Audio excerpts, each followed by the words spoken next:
1969 में एक adventure magazine का रिपोर्टर जिसका नाम था मिल्ट मैकलिन अपनी फिल्म क्रू के साथ न्यू गिनी उड़ा। वो एक डॉक्यूमेंट्री शूट करने आया था एक ऐसे आदमी पर जो इस एरिया में मिसिंग हो गया था। मिल्ट की उम्मीद थी कि शायद वो सच में उस मिसिंग पर्सन को ढूंढ लेगा और कैमरे पर कैप्चर करेगा, जो उसकी डॉक्यूमेंट्री को नेक्स्ट लेवल पर ले जाएगा। लेकिन इतनी फुटेज शूट करने के बाद भी और हर जगह ढूंढने के बावजूद उन्हें वो आदमी कभी नहीं मिला। आखिर में मिल्ट घर लौट आया और सारी फुटेज स्टोरेज में डाल दी। उसने उन फुटेज को कभी भी खोलकर दोबारा नहीं देखा। कुछ साल बाद एक और क्रू ने वो फुटेज निकाली क्योंकि उन्हें भी एक डॉक्यूमेंट्री बनानी थी उस मिसिंग पर्सन पर। और जब उन्होंने वो फुटेज देखी तो उन्हें उसमें कुछ ऐसा मिला जो बिल्कुल ही अनबिलीवेबल था। आज मैं आपको वही कहानी सुनाने वाला हूँ कि उन्होंने क्या पाया और उसने मिसिंग पर्सन के बारे में क्या रिवील किया। मैं अभी बता दूं ये कहानी काफी डिस्टर्बिंग है। So let's talk about it.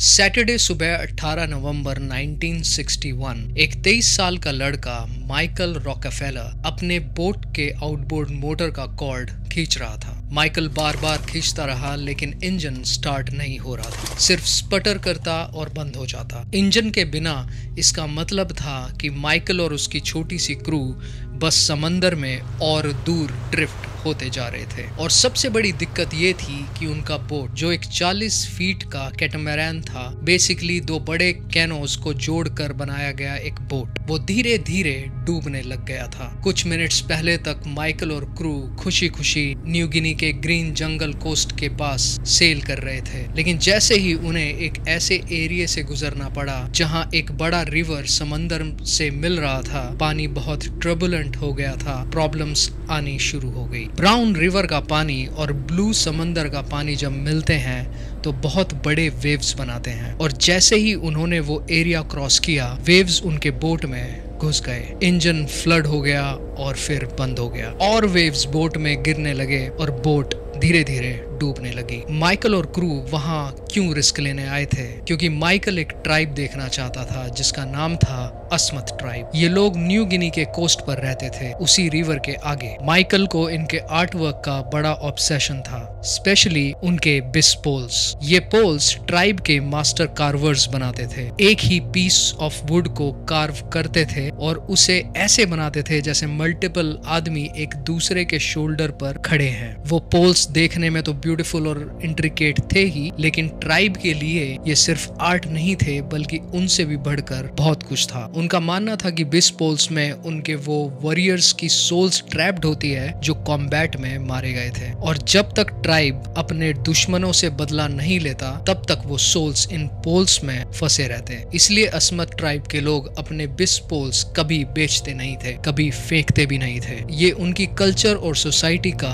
Core part था। कुछ महीने पहले माइकल अस्मत ट्राइब के पास गया था और उसने ट्राई किया था उनसे एक बिस पोल बार्टर करने का। उसने उन्हें tobacco, clothes, fishing line, candy और बहुत सारी चीजें देने की कोशिश की थी, लेकिन उसके बदले ट्राइब ने कभी पोल नहीं दिए। अब माइकल फिर से लौट रहा था, होप करते हुए कि इस बार वो अपना बिस पोल क्लेम करके ले जाएगा। लेकिन अब उसका कैटमैरान डूब रहा था और वो देख रहा था कि न्यू गिनी का कोस्ट और दूर होता जा रहा है। उसके दिमाग में उस वक्त बिस पोल बिल्कुल भी नहीं था। उसे बस ये सोचना था कि अब करना क्या है। माइकल की क्रू में 3 लोग थे, एक फ्रेंच एंथ्रोपोलॉजिस्ट रेने और 2 टीनेज अस्मत गाइड्स साइमन और लियो। जब माइकल से इंजन स्टार्ट नहीं हुआ तो तीनों ने अपनी बारी ली और कॉर्ड खींचने लगे, लेकिन उनसे भी स्टार्ट नहीं हुआ। आखिर साइमन और लियो ने कहा कि उनका बेस्ट चांस है कि वो कैटामैरान को छोड़कर ओशन में कूद जाएं और शोर तक तैर कर पहुंचे। उस वक्त शोर लगभग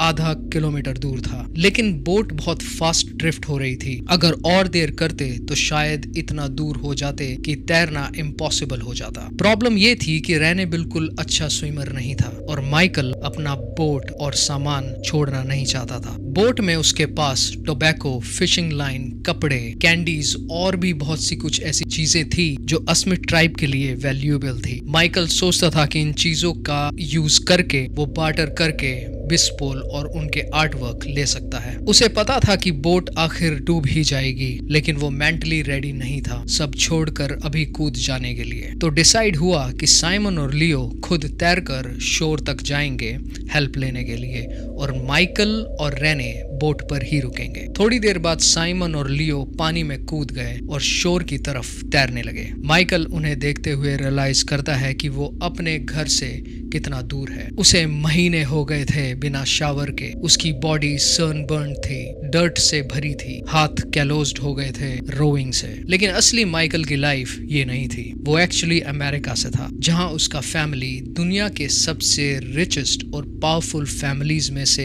एक था। माइकल के ग्रैंडफादर जॉन डी रॉकफेलर उस वक्त दुनिया के सबसे रिचेस्ट मैन थे, और उनके फादर नेल्सन रॉकफेलर न्यूयॉर्क के गवर्नर थे और future vice president of the USA. लेकिन इन सब रिसोर्सेस के बावजूद माइकल को रॉकफेलर बैंकर जाना पसंद नहीं था। उसने अपना पैशन न्यू गिनी के वाइल्ड्स में पाया। 7 महीने पहले वो हार्वर्ड के फिल्म मेकर्स के साथ न्यू गिनी आया था एक रिमोट ट्राइब की डॉक्यूमेंट्री बनाने, और उस ट्रिप में वो एडवेंचर से प्यार कर बैठा। इवन दो उस ट्रिप के दौरान उसके शोल्डर्स में एक एरो लग गया था जब वो ट्राइब्स के बीच फाइट फिल्म कर रहा था, फिर भी उसने अपनी फैमिली को कभी नहीं बताया, क्योंकि उसे डर था कि रॉकफेलर फैमिली रिटेलिएट कर देगी ट्राइब पर। माइकल न्यू गिनी के लोगों को रेस्पेक्ट करता था, प्रोटेक्ट करता था। कभी कभी तो वो अपने फैमिली से ज्यादा इनसे अटैच्ड फील करता था। जब माइकल अपने कैटामैरान पर बैठा हुआ शोर की तरफ देख रहा था, उसे वो सब याद आ रहा था। लेकिन उस वक्त सबसे इम्पोर्टेंट था सरवाइव करना। आवर्स बीत गए, साइमन और लियो दूर दिखना बंद हो गए थे। बोट धीरे धीरे और भी डूबती जा रही थी। माइकल और रेने ने देखा कि अब उनके पास सिर्फ एक ऑप्शन बचा है, या तो वो भी तैरकर शोर तक पहुंच जाएं या फिर समंदर में डूब जाएं। 2 दिन गुजर गए। माइकल और रेने अपनी बोट पर स्ट्रगल कर रहे थे। धूप उन्हें जला रही थी, पानी कम हो रहा था और वेव्स और डेंजरस होते जा रहे थे। फिर एक टाइम आया जब माइकल ने रेने से कहा कि वो और वेट नहीं कर सकते। उसने डिसाइड किया कि वो कूद कर खुद शोर तक तैर कर जाएंगे। रेने ने उसे मना किया, बोला कि ये बहुत रिस्की है, लेकिन माइकल ने बोला मैं कोशिश करूंगा, मैं शोर तक पहुंचूंगा। माइकल ने अपनी जीन्स और शर्ट को उतारा, अपने ग्लासेस उतारे और सिर्फ स्विमिंग ट्रंक्स में पानी में कूद गया। उसने अपनी बेल्ट से एक प्लास्टिक जेरी कैन बांधा ताकि वो फ्लोट कर सके। फिर उसने शोर की तरफ तैरना स्टार्ट किया। रेने बोट पर बैठा रहा और माइकल को धीरे धीरे दूर होते देखता रहा। पहले क्लियरली दिखता था, फिर एक छोटी सी डॉट बन गया और फिर फाइनली होराइजन के पीछे गायब हो गया। माइकल रॉकफेलर का फिर कभी पता नहीं चल पाया। अगली सुबह एक डच मिशनरी बोट ने रेने को रेस्क्यू कर लिया। उसने अथॉरिटीज को सब बताया कि कैसे उनका बोट डूब गया। साइमन और लियो तैर कर चले गए और माइकल खुद शोर की तरफ तैरता हुआ चला गया। जैसे ही ये न्यूज अमेरिका पहुंची, तुरंत हेडलाइंस बन गई। न्यूज़पेपर चिल्लाने लगे, Rockefeller missing in New Guinea. Rockefeller family ने इंस्टेंटली अपने सारे कॉन्टैक्ट्स और रिसोर्सेज एक्टिवेट कर दिए। माइकल के फादर गवर्नर नेल्सन रॉकफेलर ने एक मैसिव सर्च ऑपरेशन ऑर्डर किया। यूएस मिलिट्री, डच नेवी और लोकल फोर्सेस सब मिलकर एक मल्टी डे सर्च चलाने लगे। एयरप्लेन्स ने शोर लाइन स्कैन किया, शिप्स ने सी की पेट्रोलिंग की, डाइवर्स को भेजा गया और हर जगह लोकल विलेजेस से पूछा गया। किसी को कुछ नहीं मिला, ना माइकल का बॉडी, ना उसका बेल्ट और ना वो जेरी कैन। जब तक सर्च खत्म हुआ, बस एक ही ऑफिशियल कंक्लूजन अनाउंस किया गया, माइकल रॉकफेलर मोस्ट लाइकली समंदर में डूब गए। पब्लिक ने इसको मान भी लिया, लेकिन एक प्रॉब्लम थी। माइकल एक बड़ा स्ट्रॉन्ग स्विमर था और उसके पास फ्लोटेशन डिवाइस यानी कि जेरी कैन भी था। काफी लोगों को लगता था कि चांसेस ज्यादा थे कि वो शोर तक पहुंच गया होगा, और अगर वो पहुंच गया था तो फिर उसके बाद उसके साथ क्या हुआ। जब माइकल डिसअपीयर हुआ, उस वक्त न्यू गिनी एक डच कॉलोनी थी। डच लोग वहां के जंगल्स और कोस्ट लाइन्स कंट्रोल करने की कोशिश कर रहे थे, लेकिन अस्मत जैसे ट्राइब्स इनका रूल ओपनली रेजिस्ट करते थे। अस्मत लोग एक वॉरियर कल्चर फॉलो करते थे। वो हेड हंटिंग और कैनिबलिज्म भी प्रैक्टिस करते थे, सिर्फ फूड के लिए नहीं बल्कि अपने रिचुअल्स के पार्ट के रूप में भी करते थे। उनका बिलीफ था कि जब उनके किसी बंदे का मर्डर होता है तो उसकी आत्मा आत्मा तभी शांत होती है जब वो अपने एनिमी के खिलाफ रिवेंज लेते हैं, उन्हें मारकर, उनका हेड लेकर और कभी कभी